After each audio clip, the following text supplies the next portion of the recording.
בעצם מה אומרת היהדות הפרוגרסיבית האמריקאית בעיקר היא אומרת שהציונות היא אידאה בעצם ש, אה, שאומרת שבכלל ההתיישבות בארץ ישראל היא מין רעיון קולוניאליסטי של המערב, ובעצם ליהדות אין שום קשר לארץ ישראל. זה מין רעיון צי- קולוניאליסטי שבה ירשנו אותו מהאנגלים, או בכלל מהאירופאים, ואנחנו בעצם כמו צרפת או כמו אנגליה, או כמו, התייחסנו לפלסטין כמו קולוניה, ושם התיישבנו, אין לנו שורשים בארץ ישראל. זה מה שהם אומרים, אוקיי? זאת אומרת, זה להפריד את ארץ ישראל מעם ישראל ומתורת ישראל, זה בעצם לא להבין שום דבר מה המשמעות של יהדות וגלות. אוקיי, עכשיו, זה חומר נפץ ביד כל שונאי ישראל. רק תגיד להם, תגיד שלישראל אין קשר לארץ ישראל, ומה שנקרא, והשמחה גדולה. אז, לא, בוודאי, עוד מישהו שמעיד על עצמו. כן, אני קראתי את לקאן, וקראתי את דרידה, ואני אינטלקטואל, ואני אומר לכם שלעם היהודי, לפי הקריאה של הקולוניאליזם המערבי, אין זכות, ואין שום, לא רק אין זכות, אין קשר בכלל לארץ ישראל. זה קשר מומצא, זאת אומרת שהתנ"ך הוא מומצא, שהתורה מומצאת, שכל הזהות שלנו היא מומצאת.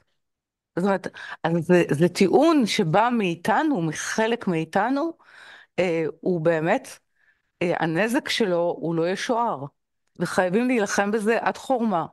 זאת אומרת, בכל האמצעים האפשריים, אני לא מדברת כרגע על לעשות להם עזה. אני מתכוונת אינטלקטואלית, אוקיי? צריך בעצם לפרק את זה אינטלקטואלית, משום שיש תשובות לזה. מי שלא יודע לקרוא תורה, לא יכול לדבר בשם התורה, אוקיי?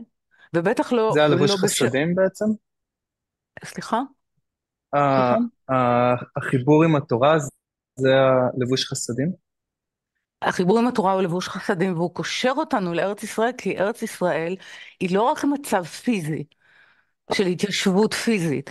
ארץ ישראל, השורש שלה הוא ארץ החיים באצילות. זאת אומרת, הוא שורש רוחני.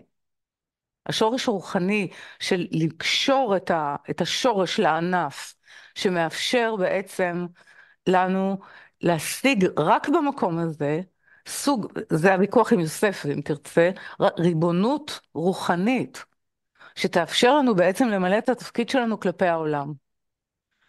כי מה שהם אומרים זה יוספי. בוא נרד למצרים ונשלוט על האומות ממצרים. נשתלט להם על הכלכלה, נשתלט להם על האוניברסיטאות, ומשם נשלוט ונביא את המוסר שלנו, אבל אנחנו מאבדים את המוסר שלנו כשאנחנו שם. אנחנו בגלות, אין לנו תורה, אין לנו אלוה. מי שדר בחוץ לארץ אין לו אלוה. מה זה אין לו אלוה? אין לבוש לנשמה שלו, זה אלוה. אין לבוש לנשמתו כישראל, כי אין לו קשר אל הדבר הזה. אי אפשר לפרק את המערכת המשולשת הזו של נשמה, תורה, כן, מיקום, כן, הגוף של הנשמה, המאור שלה והקשר שלה אל העליון. כן? אז הפירוק הזה הוא באמת, אני חושבת, הקיצוניות של, הח- של, של המערכת הגלותית שעברה את הזמן שלה. זאת אומרת, שבאמת מעלה כמו מן, תולעה ורימה. אוקיי? זאת אומרת, היא מתחילה להיות גוף שפוגע בעצמו. כאילו מערכת החיסון שמה השתבשה. מערכת החיסון זה מערכת הלמידה, מערכת הלמידה העצמית. אה, אז זה מה שאני אומרת אם זה לא היה ברור. כן, שוב. אז לא להבין שציונות או ציון זה מושג מאוד פנימי של הזהות הרוחנית, כן? זה באמת נקודת הציון, כן? במובן הזה שזה ההתמצאות במרחב הרוחני. זה, אוקיי? תודה. אוקיי?